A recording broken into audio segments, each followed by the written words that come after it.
Hello and welcome again to Charles Kelly Money Tips. Hope you're having a good day there. My name is Charles Kelly. I run a podcast called Money Tips, and I've also written a book called Yes, Money Can Buy You Happiness. And my podcast is available on iTunes and Stitcher, but you can also find more on my website, which is moneytipsdaily.com. Thanks for everyone tuning in on Facebook Live. Great to see you all, and thanks for the comments you send in as well. I really appreciate that.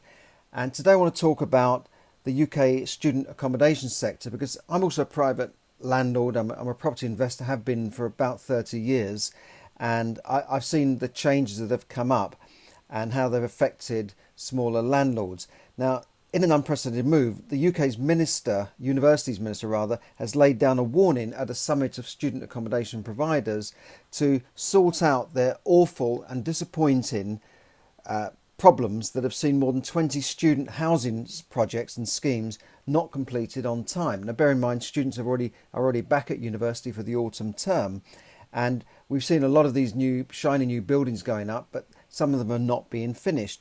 Now, Chris Skidmore, the minister, summoned corporate housing providers after students had been put into temporary accommodation, and he said that students can pay significant amounts of money for their accommodation. It's unacceptable for them to be let down at a stressful time. Now, this was particularly apparent in Portsmouth, where a building wasn't finished and 250 students were left without accommodation. Now, I've noticed that accommodation funded from these students tend to go to corporates now, and it's effectively funded through the taxpayer. You and I are paying for this in tax because we're paying these maintenance grants and student loans that go into this housing sector. And private landlords that, you used to have a university, and around there would be lots of HMOs, houses of multiple occupation, with private landlords providing student accommodation, some good, some not so good, some cheap, some upmarket. I've been there, I've sent 2 kids to university, so I've paid for this, so I know what it's like. And what used to happen was that in the first year they'd be in halls of residence within the university, and then the second and third or fourth year they would go out into the private sector, and this is where private landlords came into being. And that's fine, but now I see that corporates have been building these new buildings which look more attractive. They're nearer to the universities.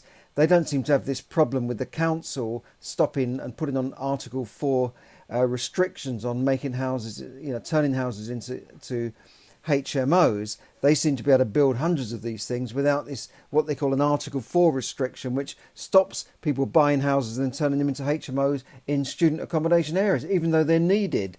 So they don't have these problems. And I think they've been undermined by the government in recent years, which has favoured larger corporate landlords who have been rewarded with tax breaks that have been denied to the smaller landlords like myself.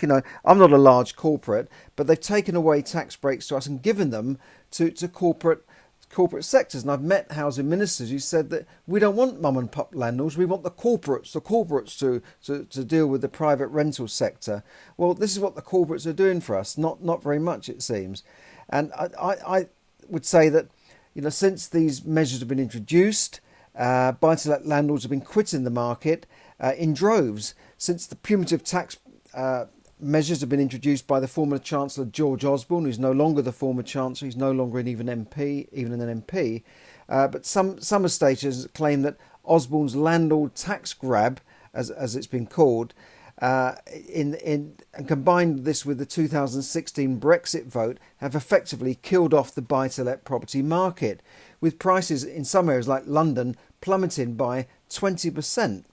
Now, however, these falling property prices have created what I would say buying opportunities, right? Especially among distressed and disgruntled landlords who are frankly fed up with being treated like second-class citizens and called, by some parties and some politicians almost like called crooks almost. So they've been fed up, and some of them are just getting out. But even properties investors that I know that are not actually getting out and selling everything have been definitely holding back on investing in further property due to the loss of tax relief for a start on buy-to-let mortgage loans, because they're not going to get this tax relief anymore, as well as the higher rates. If they switch to a limited company loan, they're then paying a higher interest rate on those loans. So that sort of negates a lot of the saving that you would make by getting the tax relief. In other words, if you get a loan in your own name, you can get a loan at 1.5%, 2%. You start going to a limited company, so I'm buying this property in a limited company name. The lender goes, oh, limited company? No, we have to start charging you 3%, 4%, even though you're putting down a personal guarantee. So what difference does it make whether it's wrapped up in a limited company wrapper? So anyway, that's just my little rant about limited company loans. I don't know why lenders are not getting on board and offering the same deals to limited companies as they would to private individual investors. So this has created a few opportunities. But I would say there's another way of looking at this, right? Now, most traditional buy-to-let investors, these are people who've been doing it for years, are not really aware that there are many no money down strategies that you can use to buy and control property, without using your own money and, bypassing mortgage lenders altogether. Forget about mortgage lenders and these lenders that, 1 minute want to turn on the tap and give you money. The next minute, oh no, we're being a bit more careful now. Let's see this. Let's see further statement. Let's see further evidence and all this sort of stuff. While you're, trying to close a deal, they're messing you about. No, you can buy and control property without using mortgage lenders and really just stick the one finger up to some of these mortgage lenders that have been messing you around, right? Okay, there are ways, and smarter investors, and I've been on courses, and smarter investors are using what I would call creative finance, no money down tools to build massive property portfolios in a few short years. I'd say in less than 5 years,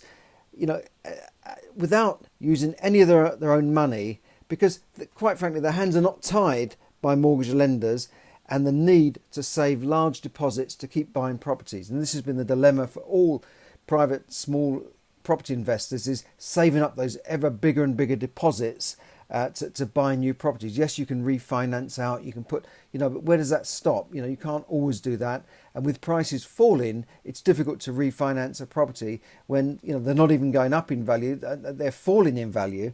So this is what smarter investors have used, and I've seen some people come from behind from nowhere and suddenly racing ahead, and suddenly they've got 30, 40, 50 properties under their control. So if you'd like more information on how to do this, because there are techniques, there are many strategies, and how to build wealth building assets using none of your own money, just email me, charles@charleskelly.net, or send me a message on Facebook through Messenger, and I'll tell you how to do it.